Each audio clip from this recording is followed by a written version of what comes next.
Why choose a Sleep Number smart bed? Can I make my side softer? Can I make my side firmer? Can we sleep cooler? Sleep Number does that. Cools up to 8 times faster and lets you choose your ideal comfort on either side. Your Sleep Number setting.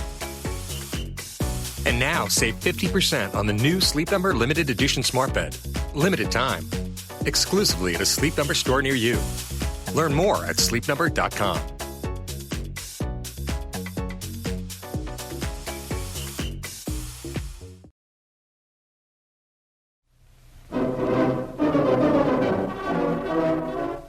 Blair of the Mounties.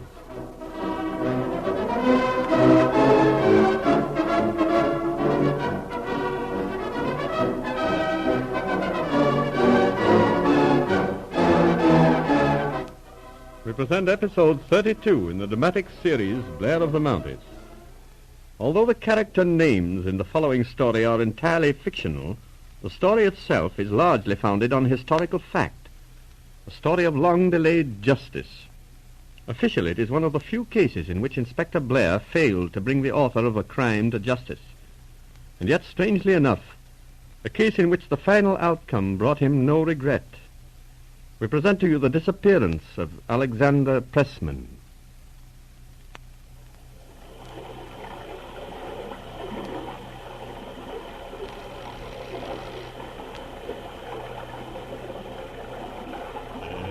Any luck, Inspector? Oh, hello, Dr. Sherwood. You came up very quietly. No, haven't had a strike for the last hour. The sun's getting too bright. I think I'll call it off till evening. Yes, I don't think you'll get very much till the sun drops a bit. That's why I came along. I want to have a talk. Indeed? Let's sit here in the shade a while. Good. I suppose you want to talk about this Pressman mystery. Eh? So you guessed the real reason for my invitation, eh? Not a very difficult thing to guess, Doctor. Prominent man disappears under very strange circumstances. I get a sudden invitation for a week's fishing from a man I never met. It's fairly obvious. Yes, I suppose you're right. As a matter of fact, I rather expected you'd see through this scheme of mine. Well, let's discuss the business question. Do I understand you wish me to act for you in this investigation? Yes, that was my idea. Apart from the fact that you were Mr. Pressman's physician, what is your connection with him? Well, that's a fair question. I'm his executor in case of death. I see. Now, the first thing is, will you undertake this job? Certainly. I'd be glad to do so. Excellent. Yes, now the case. You know the facts? I believe so.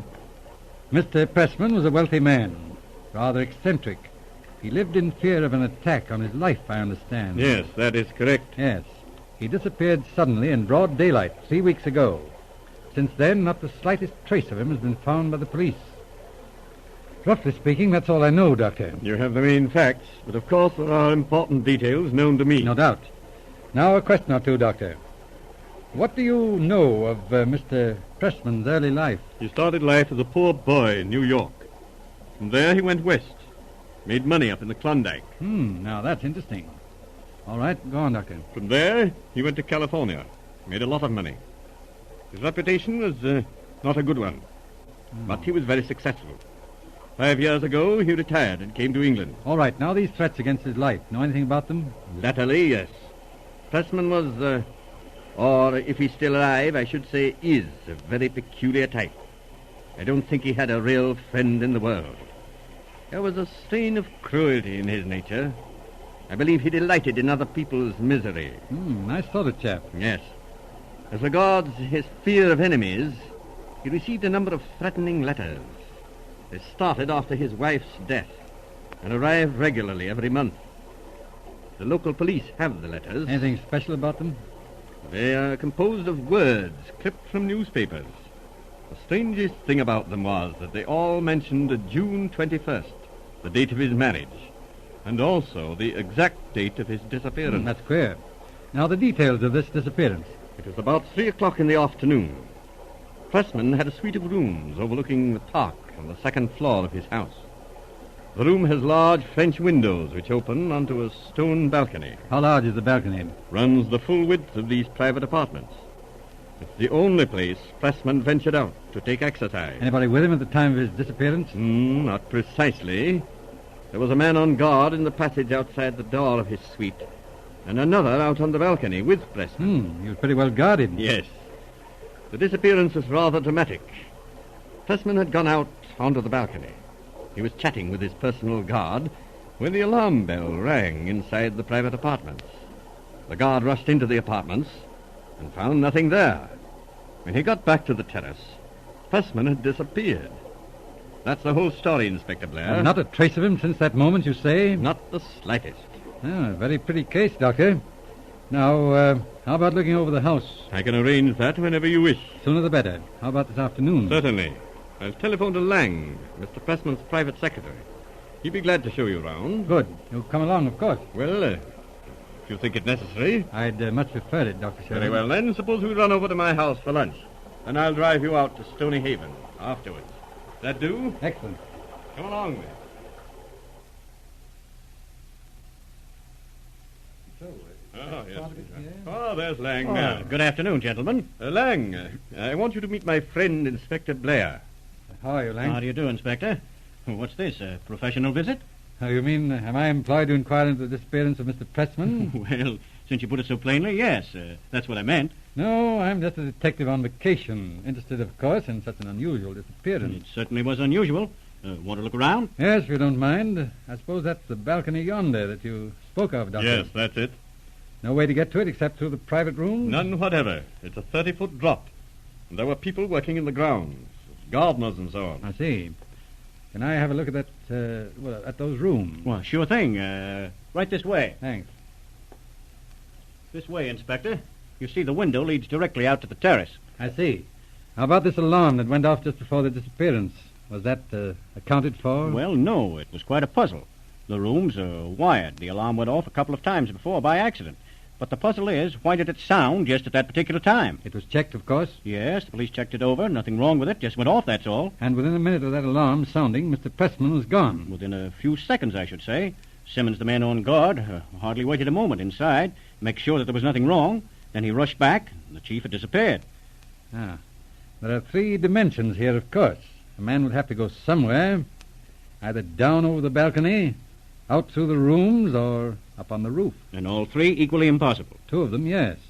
But how about that roof? That was nearly the first thing we thought of. But it couldn't be. There were workmen on the roof, mending the bricks in the chimney. Which chimney? Well, you can see the top of it here, the big one, over there to the left. Oh, yes. Yes, I see the new bricks. Yes, they acted according to instructions. Whose instructions? Well, Mr. Pressman's. The chimney was dangerous. He wanted it very strongly reinforced. I see. What's on the other side of this house? Nothing but the cliff. A sheer drop of over 100 feet to the sea. Any beach at the foot of the cliffs? Practically none. There's no chance for anyone to get up the cliff. Mr. Pressman liked the place for that reason. Boats hardly ever come in there. No. That's a mystery, sure enough. And the police never got a single clue. Not a thing. Anything else you'd like to see? No, after all, it's no business of mine. I'm afraid I was rather inquisitive. Matter of habit, I suppose. Oh, that's all right. Come and see us again sometime. Thanks.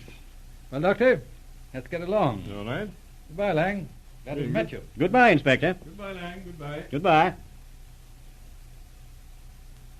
Well, Blair, did you see anything interesting? No, can't say I did, although I'm interested in that fellow Lang. I rather like him. Yes. He's not the kind of man you would suspect of any crooked work. Oh, no, he's not the criminal type. But he strikes me as the sort of man who'd pay his debts. Oh, yes. Lang's a very honourable sort of chap. What next, Inspector? I think I'll get you to run me back to the hotel. I want to go up to London. To London? Yes. Rather a sudden decision, isn't it? Yes. I'll be back probably tomorrow. There are 1 or 2 things connected with the story you told me of Pressman's life that I'd like to check up. Right. Then we'll get along. All right.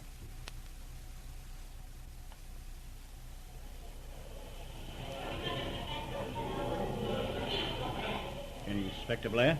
Good evening, Lang. Very good of you to come. Dr. Sherwood is dining with me, too. That's so? Good. Yes, he'll be here later. I asked you to come half an hour early because I want to have a little talk with you. Why, yes, certainly. It's about the Pressman case. Oh, still interested in that disappearance? Yes, still interested. But my interest in the case is nearly over. It's going to end in about half an hour. What? Oh, never mind that. Lang, you're a Canadian, aren't you? Eh?